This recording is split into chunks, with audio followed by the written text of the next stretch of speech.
Hello, everyone, and welcome to Whispered Abyss. Relax, settle in, and get ready as we dive into tonight's story. Let the darkness take you, and let's begin. The snow fell in soft, lazy flakes as Emma Carter stared out the window of her childhood bedroom.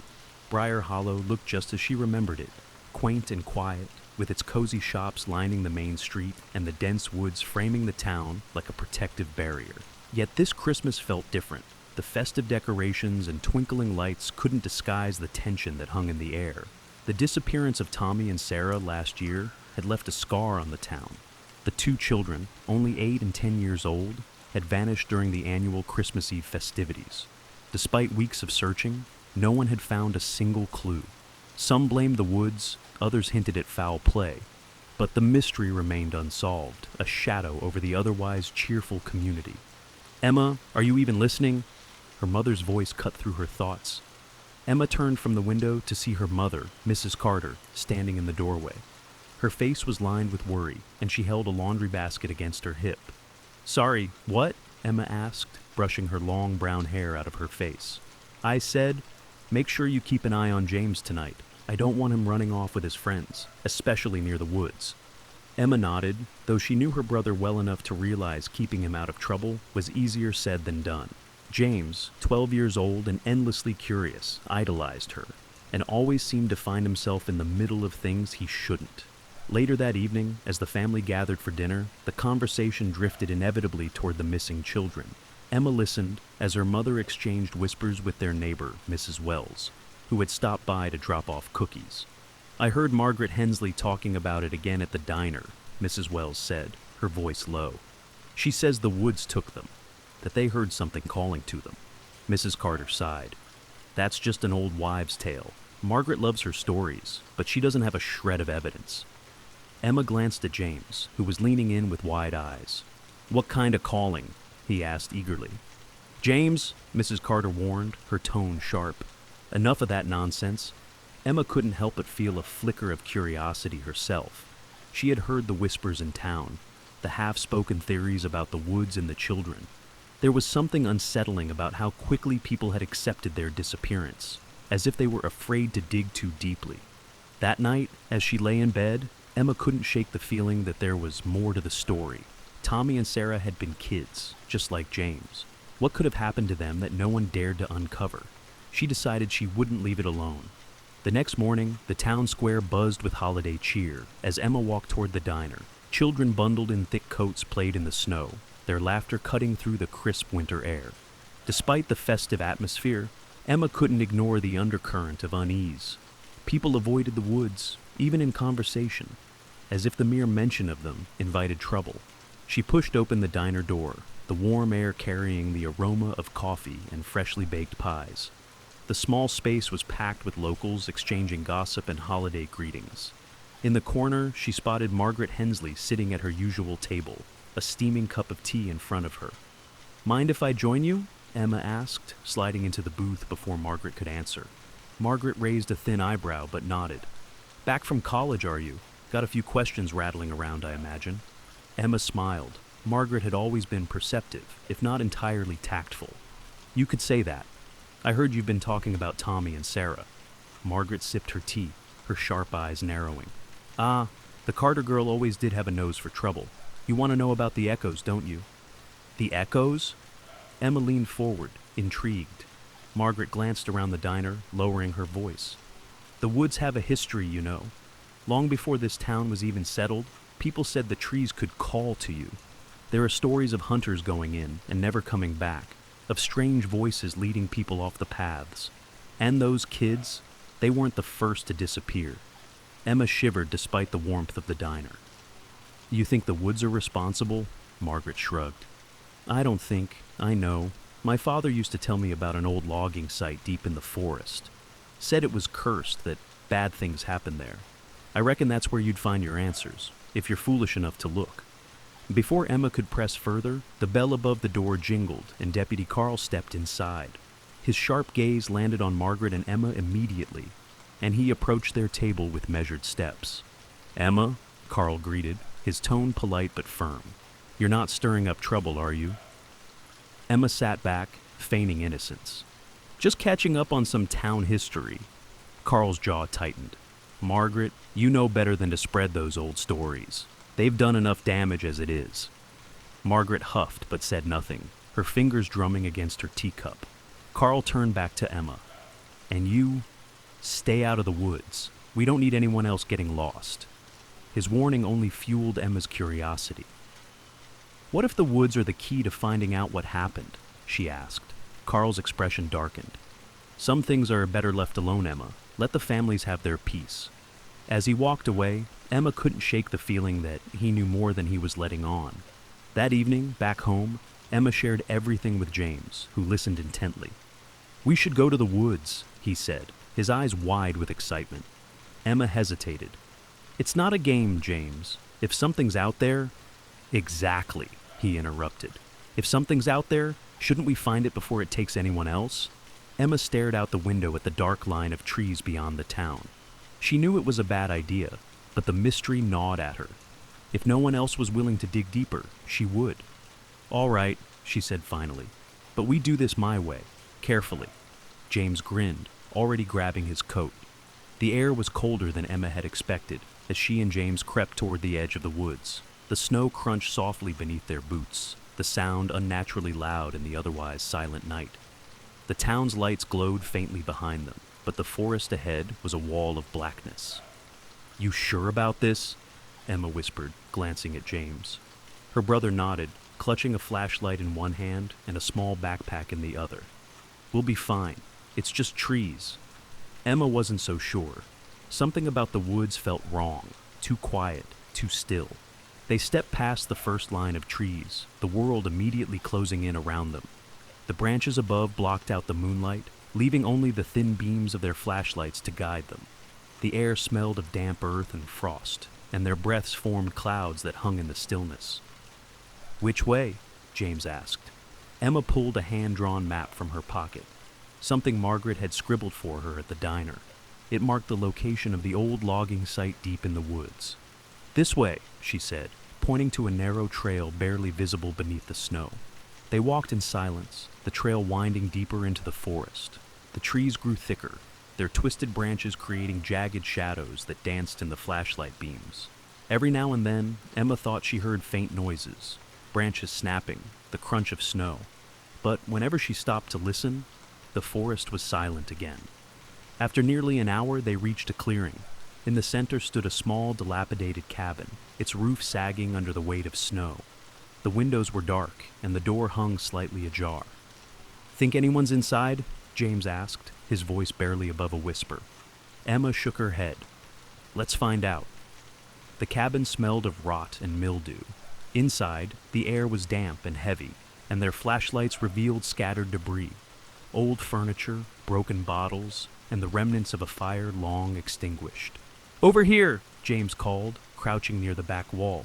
Emma joined him, her flashlight illuminating a strange sight, a trap door set into the floor. It was partially hidden beneath a pile of snow-covered rags, the wood warped and cracked with age. What do you think's down there? James asked, excitement and fear flickering across his face. Only one way to find out, Emma replied, her heart pounding. She grabbed the edge of the trap door and heaved it open. A ladder descended into darkness, the air below colder than the frigid forest above. Emma climbed down first, her flashlight cutting through the gloom. The room below was small, barely more than a crawl space, but its contents made her stomach churn. A scarf, faded and frayed, lay draped over a broken chair. A toy car, its paint chipped, rested on a wooden crate, and in the corner, half buried in the dirt, was a notebook. Emma picked it up, her hands trembling as she flipped through the pages. It's Tommy's, she whispered, recognizing the childish handwriting. What's it say? James asked, climbing down after her. Emma skimmed the entries, her stomach twisting. They started innocently enough, notes about school, friends, and Christmas. But the last entry stopped her cold. I heard the voices again. They're coming closer. Her flashlight flickered. What was that? James whispered, his voice taut with fear. Emma froze, listening. At first, there was only silence. Then, faint and distant, came the sound of something moving outside the cabin. They scrambled back up the ladder, Emma clutching the notebook tightly. The cabin was just as they had left it, but through the shattered window, they saw a beam of light cutting through the trees. Someone, or something, was out there. James grabbed her arm. "We have to go." Emma nodded, and they slipped out the back of the cabin, staying low. The light outside moved slowly, methodically, as if searching for something. "Don't look back," Emma whispered, pulling James along. The forest seemed darker now, the trees pressing closer together. The faint sound of footsteps followed them, crunching softly in the snow. Emma's breath came in short gasps, her grip on James's hand tightening. Finally, they reached the edge of the woods, the town's lights a beacon in the distance. Emma glanced back once, just before they stepped into the open. The beam of light was gone, but the feeling of being watched lingered. Emma slammed the door to their house behind them, her heart still racing. James stood next to her, his face pale, and his breath coming in short gasps. They both stared at each other, neither saying a word for a moment, the weight of what they'd just experienced pressing down on them. "What was that?" James finally asked, his voice shaky. Emma shook her head, setting Tommy's notebook on the kitchen table. "I don't know, but someone, or something, was definitely out there." James pointed to the notebook. "What about that? What else does it say?" Emma sat down and flipped through the pages again. The entries started lighthearted, but as she reached the later ones, the tone shifted. Tommy wrote about hearing strange noises near the woods, branches snapping, whispers that seemed to call his name. "They told me to come closer," one entry read. "They're not just voices," another said. "I saw them in the trees. They're watching us." Emma closed the notebook, her hands trembling. "He knew something was out there, James. He saw it before he disappeared. Do you think whoever was at the cabin—" James trailed off, unable to finish his thought. Emma stood and paced the room. "We need to tell someone. Deputy Carl, maybe.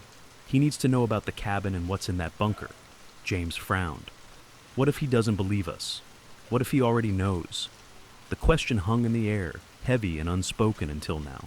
Emma thought back to Carl's reaction at the diner.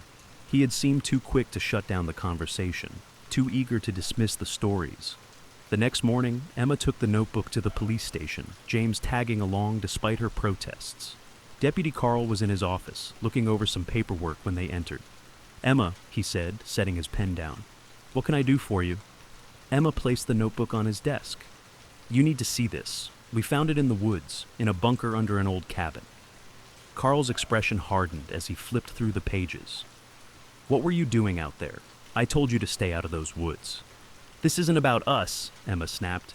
"It's about Tommy and Sarah. Look at what he wrote. Someone or something took them." Carl closed the notebook and leaned back in his chair. "Emma, I appreciate your concern, but this isn't evidence. It's a kid's notebook. There's nothing in here that proves what happened to Tommy or Sarah." "What about the bunker?" Emma pressed. "The things we found there? Someone was using it recently. There's fresh evidence." Carl's jaw tightened, his eyes darting toward the notebook again. "I'll send someone out to check it, but you need to leave this to the professionals and stay out of the woods." As they left the station, James muttered under his breath, "He's lying." Emma didn't respond. She wasn't sure if Carl was lying, but she knew he wasn't telling the whole truth. That evening, a storm rolled in, blanketing the town in a fresh layer of snow. Emma couldn't sleep, her mind racing with thoughts of the cabin, the voices, and the flashlight in the woods. Around midnight, she heard a sound outside her window. She sat up and peered out, her breath fogging the glass. At first, she saw nothing but swirling snow. Then, faintly, she spotted a figure standing at the edge of the woods. Her stomach dropped. It wasn't moving, just standing there, watching. She ran to James's room and shook him awake. "There's someone outside." Together, they crept to the living room and peered out through the curtains. The figure was gone, but tracks in the snow led from the woods to their yard. "We need to go back," Emma said suddenly. James stared at her like she'd lost her mind.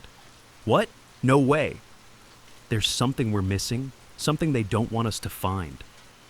The next morning, Emma and James prepared to return to the woods. The snow had stopped falling, and the air was bitterly cold. Emma packed a flashlight, her phone, and a notebook, determined to document whatever they found. James, though reluctant, followed with his own flashlight and a heavy scarf wrapped tightly around his face. "We go back to the cabin, and this time, we look for more," Emma said firmly. We need to figure out who's been out there." The woods were eerily silent as they retraced their steps from the night before. The snow muffled their movements, but Emma couldn't shake the feeling of being watched. Every crunch of their boots seemed louder than it should have been. When they reached the cabin, Emma noticed something immediately. The trap door was open. "Someone's been here," she whispered. They stepped inside cautiously, flashlights cutting through the shadows. The bunker below was empty, its contents disturbed. The scarf and toy car were gone, and fresh footprints crisscrossed the dirt floor. "This doesn't make sense," Emma muttered. "Why would they come back and take these things?" Before James could respond, a noise outside froze them in place. A deliberate heavy step in the snow. Emma motioned for James to stay quiet as she moved toward the window. Peering out, she saw a figure, the same one from their yard the night before. This time, it was closer. A man in a heavy coat and hat, carrying a flashlight. "He's coming this way," Emma whispered, pulling James toward the back of the cabin.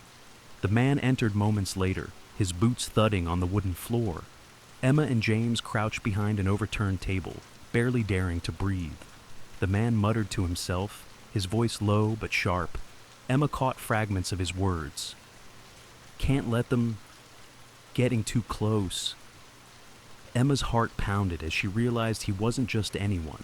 He was someone trying to keep the truth hidden. As the man moved deeper into the cabin, Emma grabbed James's hand and signaled for him to follow her out. They crept through the back door, their footsteps muffled by the fresh snow. "Where now?" James whispered, his voice trembling. "The old logging site," Emma said. "We have to know why he's here." The path to the site was hard to find, but Emma remembered Margaret's map. The man's flashlight bobbed in the distance, heading the same way. When they arrived at the clearing, Emma gasped. In the center stood a makeshift shed, newer than the rest of the ruins. Around it were several deep pits covered in tarps weighed down by snow. Emma stepped closer to one of the pits, brushing the snow aside. Beneath the tarp, she saw something that made her stomach churn. Children's clothes, faded and torn, mixed with dirt and broken toys. A sound behind them made her spin around. The man stood at the edge of the clearing, his flashlight pointed directly at them. "You shouldn't have come here," he said, his voice cold. Emma stepped forward, her fear giving way to anger. "What did you do to them?" The man didn't answer. Instead, he pulled something from his coat, a knife that glinted in the dim light. "Run," Emma whispered to James. They sprinted back toward the woods, the man's footsteps pounding after them. The trees closed in, and Emma could barely see the trail, but she didn't stop. The sound of a shout echoed behind them, followed by a thud. Emma risked a glance back and saw Deputy Carl standing over the man, his gun drawn. "Are you two okay?" Carl called out. Emma and James nodded, gasping for breath. Later, back in town, Carl explained everything. The man had been a former logger with a history of mental illness. He had lived in the woods for years, obsessed with the idea that the town had stolen his family. The children's disappearances had been his way of making them pay. Though the man was arrested and the case closed, the scars on the town remained.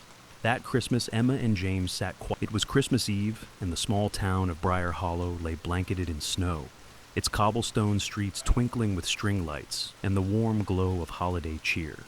Nestled in the Appalachian foothills, the town prided itself on its traditions. None more beloved than the Christmas carolers who roamed the streets every year. Bundled in scarves and mittens, they sang classics like Silent Night and Oh Holy Night, their voices harmonizing under the moonlit sky. Last Christmas, the carolers had set out like they always did, their lanterns cutting through the heavy snowfall. But as the night deepened and the storm worsened, they vanished without a trace. Search parties combed the woods for weeks, but neither bodies nor clues surfaced. Eventually, the townsfolk stopped looking, the tragedy etched into the town's collective memory. This year, the air felt heavier, colder. Briar Hollow's main square was less festive, with fewer lights and more shadows. Parents kept their children close, and whispers of unease passed between neighbors. But tradition was tradition, and a new group of carolers bravely volunteered to continue the holiday custom. Anna Mayfield, a college freshman home for the holidays, watched from her family's porch as the group began their rounds. She was uneasy but couldn't quite place why. Something about the way the wind howled through the trees felt wrong. "You're worrying too much," her mother said, handing her a mug of cocoa. "It's just nerves after what happened last year." Anna forced a smile, but the cocoa didn't warm her. She pulled her coat tighter and glanced toward the woods at the edge of town. The dark trees loomed like watchful sentinels, their branches weighed down by snow. As the night wore on, the carolers moved from house to house, their voices rising and falling in the icy air. Around 10 p.m., Anna heard their harmonies drifting through the square. Something about the sound sent a chill down her spine. It was too perfect, too eerie, almost as if their voices didn't belong to them. She stepped outside, the cold biting her cheeks, and followed the sound toward the square. When she arrived, it was empty. The carolers were gone. Only the echoes of their song lingered, fading into the trees. Anna turned back toward home, but a whispering wind carried a single word to her ears, soft yet insistent. "Follow." Her breath hitched. She glanced around, but no one was there. The square lay silent under the snow, yet the word came again, clearer now. "Follow." Her feet moved before she could think, leading her toward the woods. The shadows deepened as the snow fell heavier, muffling the world around her. The lantern she carried barely lit the path, and the farther she walked, the louder the whispers became, joined by faint strains of caroling. Silent night, holy night. Her heart pounded. She knew she should turn back, but something compelled her forward. Then, ahead in the distance, she saw them, figures cloaked in black, their lanterns swaying, singing that same haunting hymn. They turned in unison, their faces hidden in shadow, and their voices rose in unearthly harmony. "Anna," they sang. Anna froze, her breath catching in her throat. The carolers stood in a perfect line, their lanterns casting flickering halos in the dense snowfall. Their faces were hidden under wide-brimmed hats and scarves, but their voices rang clear and sharp through the freezing air. "Anna!" they sang again, weaving her name into the melody of Silent Night. The sound was beautiful, yet deeply unsettling, like the perfect note struck on an untuned piano. "Who are you?" Anna called out, her voice trembling. The figures didn't answer. Instead, they turned and began walking deeper into the woods, their movements smooth and deliberate. Their song grew louder, the harmonies more intricate, tugging at something deep inside her. It was as though the melody itself beckoned her to follow. She hesitated. The woods were vast, and she knew the stories of people getting lost in the snow. But the carolers had vanished a year ago, and now here they were, alive, or so it seemed. Her curiosity outweighed her fear. She tightened her scarf, gripped her lantern, and followed the figures into the trees. The deeper she went, the more the world seemed to change. The snow grew thicker, the air colder. The pine trees leaned inward, their branches forming a jagged canopy overhead, blocking out the moonlight. The path beneath her boots became uneven, shifting between packed snow and frozen roots that threatened to trip her. The carolers stayed just ahead, their lanterns bobbing in the distance. Their song twisted into something unrecognizable, a blend of carols and eerie notes that sent shivers down her spine. Then, the whispers began. At first, they were faint, indistinguishable from the wind, but soon they grew clearer, forming words. Closer, closer. Anna spun around, her lantern's light revealing only swirling snow and dark trees. "Who's there?" she shouted. No one answered, but the whispers persisted, threading through the air like strands of ice. They seemed to come from everywhere and nowhere, urging her forward. Ahead, the carolers stopped. Anna froze, unsure if she should keep moving. One of the figures turned to face her. Even from a distance, she could feel its gaze, heavy and cold. Slowly, it lifted a hand and beckoned. The gesture sent a wave of dread crashing over her, but she couldn't stop herself from stepping closer. She could see their faces now. Or what should have been faces. Beneath their hats and scarves, their features were blank, pale as porcelain. No eyes, no mouths, just smooth, frozen masks. Anna stumbled back, her lantern shaking. "This isn't real," she whispered to herself. The figure nearest to her tilted its head, as if amused. Then, its face began to change. Slowly, features emerged, eyes, a nose, a mouth. And it wasn't just any face. It was hers. "Anna," the figure said, its voice echoing in perfect harmony with the others. She screamed, dropping her lantern. The light snuffed out as it hit the snow, plunging her into darkness. The carolers surged forward, their song rising to a deafening crescendo. Panicking, Anna scrambled to her feet and ran, the whispers and music chasing her. She didn't know where she was going. The trees blurred together in a dizzying whirl of black and white. Finally, she burst into a small clearing, her chest heaving. The carolers' song faded, leaving only the sound of her ragged breathing. She turned in a circle, searching for any sign of them, but the woods were silent. Relief washed over her. She had escaped. But as she turned to find her way back, she saw it. A single lantern glowing in the middle of the clearing. It wasn't hers. Anna stood frozen, her pulse pounding in her ears. The lantern cast a faint golden light over the clearing, its glow steady despite the swirling snow. She hesitated, debating whether to approach or flee. Her mind screamed for her to run, but her feet betrayed her, moving toward the lantern with slow, reluctant steps. As she drew closer, the air grew heavier, colder. Her breath turned to icy mist that hung in the air longer than it should have, lingering like a ghost. The lantern rested on a tree stump, its flame dancing unnaturally. Etched into the metal handle was a name, Evelyn Grant. Anna's heart sank. Evelyn had been one of the carolers who disappeared last Christmas. She remembered the woman's bright smile, her laughter echoing through the town square as she sang. Now, all that remained was this lantern, eerily untouched by time or weather. Before Anna could process what she was seeing, a voice whispered behind her. "You shouldn't have come." She spun around, her boots skidding on the icy ground. A figure emerged from the shadows, wrapped in a tattered cloak. It was an elderly woman, her face lined with deep wrinkles and her eyes clouded but piercing. "Who are you?" Anna asked, her voice barely audible. The woman ignored the question, stepping closer.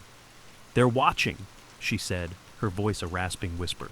"They always watch." "Who?" Anna demanded, her fear giving way to frustration. "Who's watching?" The woman pointed toward the trees, her gnarled finger trembling. "The ones who sing. They were taken by the woods and now they serve it. You must leave before they take you too." Anna's blood ran cold. "Taken by the woods? What are you talking about?" The woman's gaze darted around the clearing, as if expecting something to appear. "This place is cursed," she hissed. "The woods hunger. Every year they take what they're owed. This time, they've set their sights on you." The lantern on the stump flared suddenly, its light intensifying. Anna shielded her eyes as the glow pulsed, casting long, flickering shadows across the clearing. When she looked back, the old woman was gone. Panic surged in her chest. She turned back toward the path she had come from. But it was no longer there. The trees had shifted, their trunks forming an impenetrable wall. The lantern's flame flickered violently, and a familiar melody filled the air. "Silent night, holy night."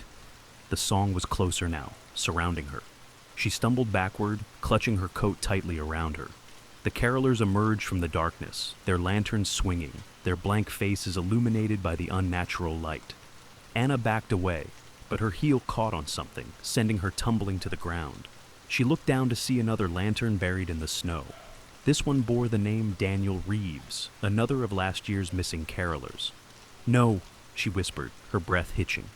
The carolers' song grew louder, and their movements became erratic, their lanterns jerking in wild arcs. Anna scrambled to her feet, clutching the second lantern. She had to find a way out. Her eyes darted around the clearing, and she spotted a narrow path between the trees, a break in the unnatural barrier. Without thinking, she bolted toward it, the carolers' haunting harmonies chasing her. As she ran, the whispers returned, louder now, overlapping in a cacophony of voices. "Stay with us. Don't leave." She didn't stop, pushing through the thick snow. The path twisted and turned, and she had no idea where it led, but she couldn't afford to look back. Suddenly, the path ended at a frozen stream. The ice was black, reflecting the dim light of the woods like a mirror. On the other side, she saw something that made her heart leap, a faint glow, warm and inviting, like the lights of her town. She stepped onto the ice, but as soon as her foot touched it, the song stopped. The silence was deafening. Then the ice beneath her began to crack. The sound of cracking ice echoed through the stillness, sharp and deliberate. Anna froze, her breath puffing in uneven clouds as her weight pressed onto the fragile surface. She glanced down and saw fractured spiderwebbing beneath her boots, faint but growing with every passing second. Behind her, The carolers emerged at the edge of the woods, their lanterns swinging like pendulums. Their song started again, softer this time, almost like a lullaby. The eerie melody wrapped around her, pulling at her resolve. Silent night, holy night. The ice creaked ominously and she shifted her weight, trying to stay balanced. Her eyes locked on the faint glow across the stream. It was so close, just a few more steps and she might make it. But as she took another cautious step forward, the carolers' voices grew louder, their harmony warping into something discordant and unnatural. The figures moved closer, their blank faces illuminated by the flickering lantern light. "Stay with us, Anna," one of them whispered, its voice echoing in her mind. "No!" she screamed, forcing herself to move. The ice cracked louder with each step, groaning beneath her weight. She didn't dare run, but the urgency to cross was unbearable. The glow ahead seemed to flicker, as if it too was fading. Behind her, the carolers stepped onto the ice. Their movements were impossibly smooth, gliding rather than walking. Their lanterns swayed in unison, the light casting shifting shadows that danced like specters. Anna pushed forward, her heartbeat a relentless drum in her chest. With every step, the ice beneath her feet grew thinner, the fractures branching out like veins. Then, without warning, the ice gave way. She plunged into the freezing water, the cold stealing the breath from her lungs. The stream wasn't deep, but the current was swift, dragging her down as she thrashed against it. Her hands clawed at the jagged edges of the ice, desperate for a hold. Above her, the carolers gathered at the edge of the hole, their lanterns casting an otherworldly glow on the water. Their song changed, the melody slowing, becoming almost mournful. Sleep in heavenly peace. Anna's strength began to fade. The icy water sapped the energy from her limbs, and the current tugged her farther from the hole. Her vision blurred, the world reduced to cold and darkness. "No!" she gasped, fighting to stay conscious. She reached out blindly, her fingers brushing against something solid. She grasped it with the last of her strength and pulled herself upward, breaking the surface with a gasp. It was the second lantern, the one marked Daniel Reeves. Its light glowed faintly, warm against her freezing skin. Clutching it tightly, she dragged herself onto a patch of solid ice, coughing and shivering. The carolers stood motionless on the far bank, their song fading into silence. For a moment, Anna thought they might leave her alone. Then one of them stepped forward, onto the ice. "No," she whispered, scrambling to her feet. The glow on the other side of the stream seemed farther away now, but it was her only hope. She ran. The ice cracked and shifted beneath her, but she didn't stop. The carolers glided after her, their lanterns casting eerie patterns across the frozen surface. The one in front reached out, its hand stretching unnaturally long, almost brushing her shoulder. Anna lunged forward, her boots striking solid ground as she reached the other side. The ice behind her shattered with a deafening crash, the carolers sinking into the black water. Their lanterns flickered out one by one, and their song dissolved into the rushing stream. Gasping for breath, Anna turned back. The clearing was empty, the woods silent once more. But the glow ahead had dimmed, and she realized with a sinking feeling that she was still deep in the forest. Anna's breath came in ragged gasps, each exhale a plume of mist in the frigid air. She clutched the lantern marked Daniel Reeves tightly, its faint glow the only source of light in the oppressive darkness. The woods pressed in around her, the trees towering and gnarled, their branches resembling skeletal fingers. The warmth of the lantern seeped into her frozen hands, grounding her. Ahead, the faint glow she'd been chasing had almost disappeared, a flickering ember in the distance. She forced her legs to move, stumbling through the snow, desperate to escape the haunting pull of the woods. The whispers returned. This time, they weren't distant. They swirled around her, close and intimate, as though spoken directly into her ear. "Anna, don't leave us. You belong here. Sing with us." Her pace quickened, the whispers growing louder and more insistent. She didn't dare look back, terrified of what might be following her. The trees seemed to shift as she moved, their trunks warping and bending, creating an endless maze. The glow ahead winked out. "No," she whispered, her voice cracking. She stumbled to a stop, panic gripping her chest. Without the glow, there was no way to orient herself. The whispers faded, replaced by the sound of footsteps crunching in the snow. They were slow, deliberate, and coming closer. Anna whirled around, holding the lantern out like a shield. Its glow illuminated the edge of the clearing, revealing the figures emerging from the shadows. The carolers had returned, their blank, pale faces fixed on her. "Silent night," they sang, their voices low and hypnotic. She stepped back, her hands trembling. "Stay away from me!" But they advanced, their lanterns swinging in rhythm with the melody. Their song grew louder, filling the air with a suffocating weight. Desperate, Anna remembered the old woman's words. The woods hunger. Every year, they take what they're owed. "What do you want from me?" she screamed. The carolers stopped, their song hanging in the air like frost. One of them stepped forward, its face shifting until it mirrored hers. "You," it said in her voice, cold and hollow. Anna's knees buckled and she fell into the snow. She realized with a chilling clarity that they weren't trying to hurt her. They were trying to replace her. The lantern in her hands flared suddenly, its light blazing bright and golden. The carolers recoiled, their forms flickering like shadows in the wind. The glow from the lantern spread outward, melting the snow around her and revealing a circle of frozen ground. Symbols etched into the ice began to shine, pulsing with an ancient energy. The carolers shrieked, their song dissolving into a discordant wail. The light grew brighter, blinding in its intensity, and Anna felt the ground shift beneath her. When the light faded, the carolers were gone. Anna opened her eyes to find herself lying at the edge of the woods. The snow had stopped falling, and the warm glow of her town's Christmas lights was visible in the distance. She staggered to her feet, clutching the lantern. As she stumbled toward home, the whispers lingered faintly behind her, a chilling reminder of what she had escaped. When she reached the town square, the clock struck midnight. The townsfolk were gathered, their faces lighting up as they saw her. "Anna, we were worried sick," her mother cried, pulling her into a tight hug. But as her mother's arms wrapped around her, Anna noticed something strange. The lantern in her hand flickered, its light dimming, and deep within the woods, the faint strains of a carol began to play once more. Silent night, holy night. Snow fell softly outside as the Harper family busied themselves with decorating their small home for Christmas. The cozy house on Pinewood Street glowed with a warm yellow light, though it was a stark contrast to the icy chill creeping in through the windows. Mia Harper stood in the attic, brushing off cobwebs as she rummaged through boxes of decorations. "Found it!" she called, pulling out a dusty box labeled Christmas ornaments in her late grandmother's neat handwriting.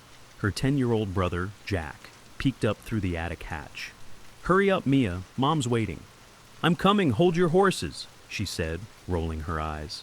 As she hefted the box, something slipped out from the side, a yellowed folded letter. Curious, Mia set the box down and picked up the letter. The paper felt brittle, and when she unfolded it, she saw it was addressed to Santa Claus in looping old-fashioned script. "What's that?" Jack asked, climbing into the attic to take a closer look. Mia squinted at the letter, reading aloud. "Dear Santa, this year there are children who must be remembered. Below is the forgotten list. They are to be collected." Beneath the message was a list of names, written in tight, precise handwriting. Some were crossed out, but others remained. Near the bottom, Mia's stomach dropped when she saw two names she recognized, Mia Harper and Jack Harper. "That's us," Jack said, his voice barely above a whisper. "It must be a joke," Mia said quickly, though her voice wavered. "It's probably just some old prank Grandma kept." But Jack wasn't convinced. "Why are our names on it? What does it mean? To be collected?" Mia stuffed the letter into her pocket, her heart pounding. "It doesn't mean anything. Let's just go downstairs." The rest of the evening passed uneventfully, but Mia couldn't shake the uneasy feeling the letter had left her with. After Jack had gone to bed, she pulled it out again and studied it under the dim glow of her bedside lamp. The ink seemed to shimmer faintly, and as she ran her fingers over the paper, she thought she felt a strange warmth emanating from it. She flipped it over, hoping to find some kind of clue, but the back was blank. At midnight, Mia heard a soft rustling noise coming from the corner of her room. Her breath caught as she turned her head, but all she saw was the letter, sitting exactly where she'd left it. She let out a shaky laugh. "I'm just imagining things," she whispered to herself. But outside, in the yard, the family snowman seemed to have shifted. Its head was tilted slightly, as if watching her window. The next morning, Mia woke early, still haunted by the letter and the strange events of the night. She peeked out her window to see the snowman in the yard. Its head was straight now, and everything seemed normal, but the memory lingered like a shadow. After breakfast, Mia made an excuse to head to the library. Jack begged to come along, so she reluctantly brought him, warning him to stay quiet. The library was mostly empty, the heavy snow keeping people indoors. At the front desk sat Mr. Grayson, the town's elderly librarian, whose thick glasses seemed too large for his narrow face. "Good morning, Mia, Jack," Mr. Grayson greeted with a warm, crackling voice. "What brings you out on a day like this?" Mia pulled the letter from her pocket and placed it on the counter. "I found this in our attic. Do you know anything about it?" Mr. Grayson's expression darkened the moment he saw the letter. He adjusted his glasses, his fingers trembling slightly as he picked it up. "Where did you get this?" "It was in an old box of decorations," Mia replied. "Do you know what it means?" Mr. Grayson sighed deeply, motioning for them to follow him to a quiet corner of the library. He placed the letter on a table and leaned forward, his voice low. "This is the forgotten list," he began. "It's part of an old Christmas legend. Long ago, Santa Claus realized he'd made mistakes, forgotten some children who deserved gifts. To make amends, he created a list of those he'd overlooked. The forgotten list was meant to give those children what they missed out on." Jack frowned. "So why is it bad? Isn't that a good thing?" "At first, yes," Mr. Grayson said. "But something went wrong. The list didn't just track forgotten children. It began to grow on its own. Names started appearing that Santa hadn't written, and those who stayed on it too long disappeared." "Disappeared?" Mia repeated, her throat dry. Mr. Grayson nodded gravely. "Some say they were taken by the collector, a figure who enforces the list. The balance of Christmas magic demands that no child be forgotten, but it also demands that the list doesn't grow too long. The collector ensures that balance is kept, at a terrible cost." Jack shifted uncomfortably. "You mean, like, kidnapped?" "Worse," Mr. Grayson whispered. "Those children are never seen again. They become part of the forgotten list forever, their names etched into the magic of Christmas." Mia stared at the letter, the shimmering ink seeming more sinister now. "But why are our names on it? We've never been forgotten." Mr. Grayson leaned back, folding his hands. "I can't say for sure, but if your names are there, the collector will come for you unless you find a way to remove them." "How do we do that?" Jack asked, his voice trembling. Mr. Grayson hesitated. "There's only one way I know of. The list responds to selflessness, true acts of kindness, and Christmas spirit. If you can prove you don't belong on the list, it may release you, but you must act quickly. The collector comes at midnight on Christmas Eve." Mia and Jack exchanged a look, fear reflected in each other's eyes. "Thank you, Mr. Grayson," Mia said, standing abruptly. She grabbed the letter and headed for the door, Jack scrambling to keep up. As they stepped into the snowy street, Jack tugged on her sleeve. "What are we going to do?" "We have to figure this out," Mia said, her voice resolute. "Before it's too late." Mia and Jack stared at the snowman outside, its head unmistakably turned toward the house. The fire crackled softly in the background, but the warmth did little to calm Mia's racing heart. "I'm not imagining it this time," Jack whispered. Mia stood, her fists clenched. "Stay here," she ordered. "What? No way!" Jack protested, jumping to his feet. "Jack, I mean it! Stay inside!" Mia snapped, grabbing her coat and boots. She stepped out into the cold, the icy wind biting her face. The snow crunched under her boots as she made her way to the snowman. Up close, it looked ordinary. 3 round mounds of snow, a carrot for a nose, and sticks for arms. But its head tilted unnaturally, its coal eyes staring directly at her. Mia circled it, her breath forming white puffs in the air. "It's just a stupid snowman," she muttered, reaching out to straighten its head.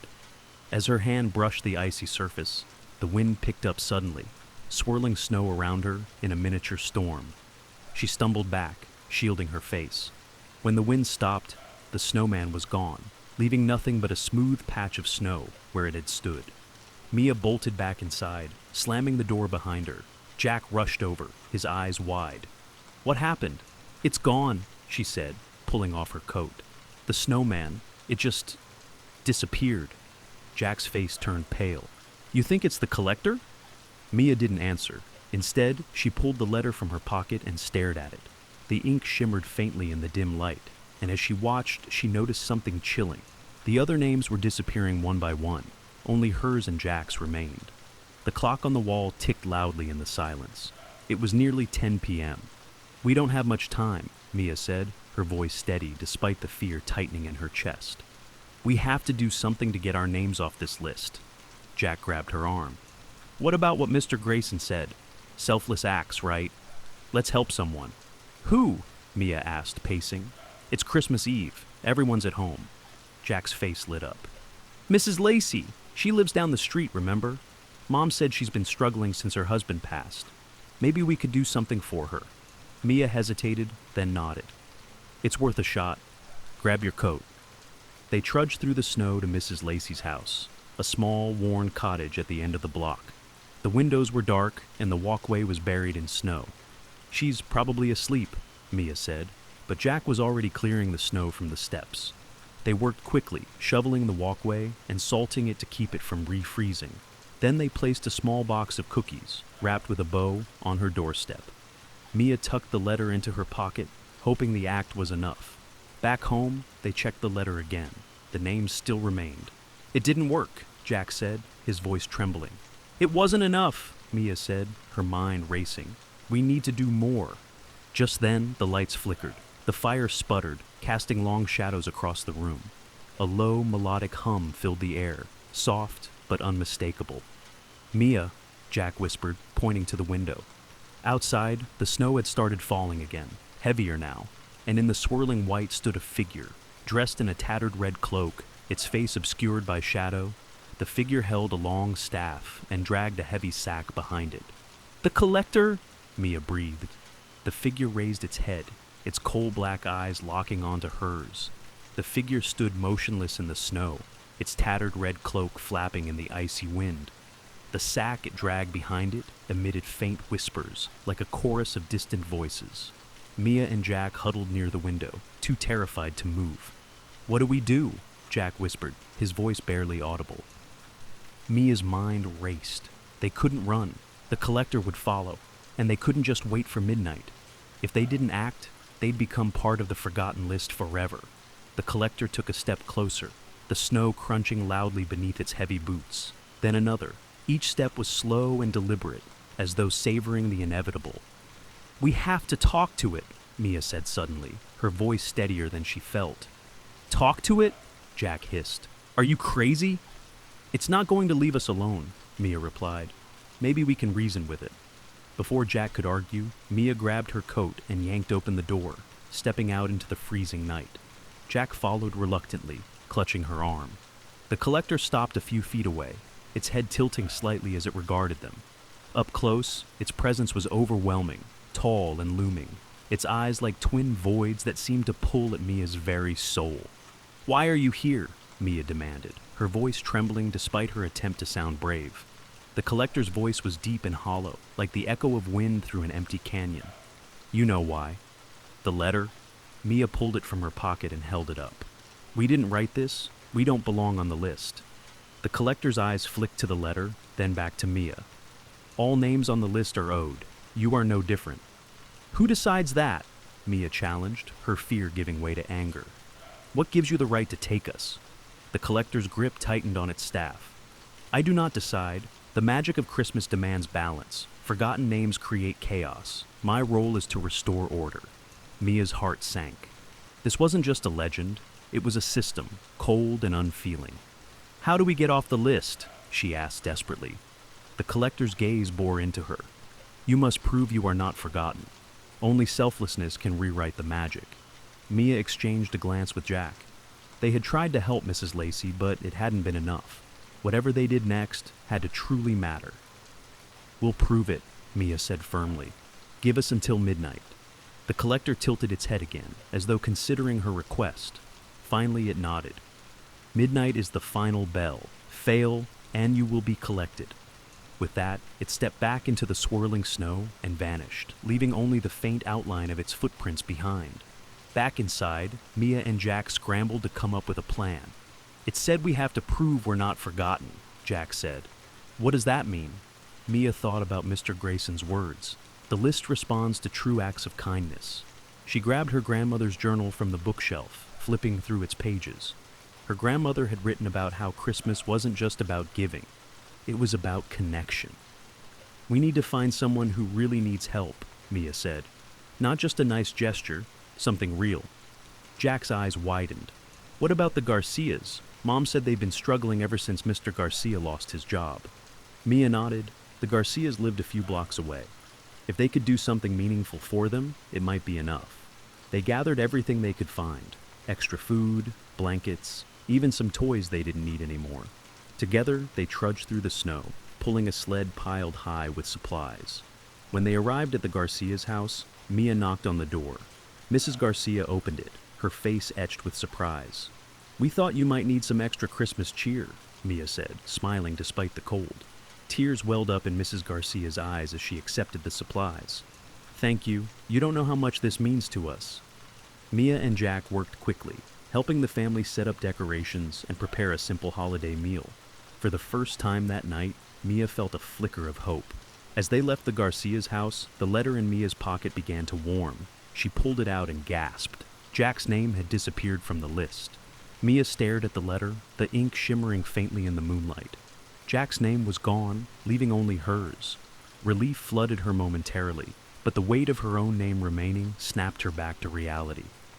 "Mia, it worked!" Jack exclaimed, his voice breaking the silence. "For you," she said, her voice heavy, "but I'm still on it." Jack's joy faded as he looked at the letter. "Then we'll do more. What else can we do?" Mia glanced at the town square's clock tower, the hands inching closer to midnight. They didn't have much time. "I don't know," she admitted. "But it has to be something bigger, something meaningful." As they trudged through the snow back toward their house, a sudden thought struck Mia.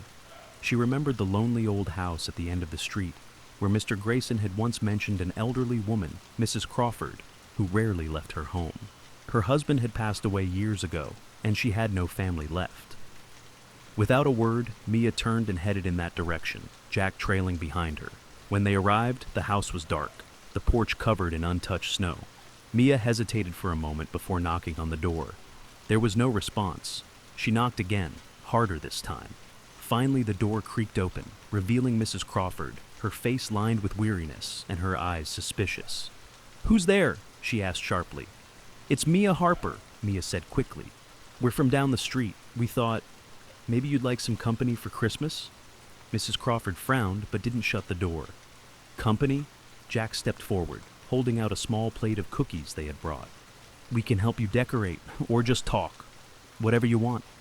The woman's face softened and she stepped aside. "Come in, but only for a little while." Inside, the house was cold and dimly lit, with bare walls and furniture covered in dust. Mia and Jack set to work, digging out old decorations from the attic, while Mrs. Crawford watched, a faint smile forming on her face. As they worked, Mia talked to her, asking about her life and her favorite Christmas memories. Slowly, the woman opened up, her voice gaining warmth as she recounted stories of her husband and the holidays they had shared. By the time the house was glowing with lights and filled with the scent of cookies warming in the oven, Mrs. Crawford seemed transformed. She hugged Mia tightly, tears in her eyes. "Thank you," she whispered. "I haven't felt this alive in years." When Mia and Jack stepped back outside, the snow had stopped falling. The world was silent, and the stars glimmered faintly overhead. Mia pulled out the letter one last time. Her name was gone. Jack cheered, throwing his arms around her. "We did it."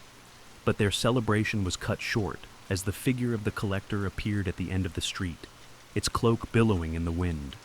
Mia froze, clutching the letter tightly. The collector stepped closer, its coal-black eyes scanning them both. Then, without a word, it reached out a bony hand. Mia hesitated, then held out the letter. The collector's hand brushed the parchment, and the ink faded completely, leaving the page blank. It nodded once, its hollow voice echoing in the stillness. "You are remembered." The collector turned and melted into the shadows, its sack dragging behind it. The faint whispers from within the sack faded until there was only silence. On Christmas morning, Mia and Jack woke to the smell of pancakes and the sound of their mother humming in the kitchen. The tension from the past few days had lifted, replaced with warmth and joy. As they opened their gifts, Mia noticed a small envelope under the tree with her name on it. Inside was a simple note. "Merry Christmas. You are remembered." Mia smiled, folding the note and tucking it into her pocket. The forgotten list was gone, but she knew its lesson would stay with her forever.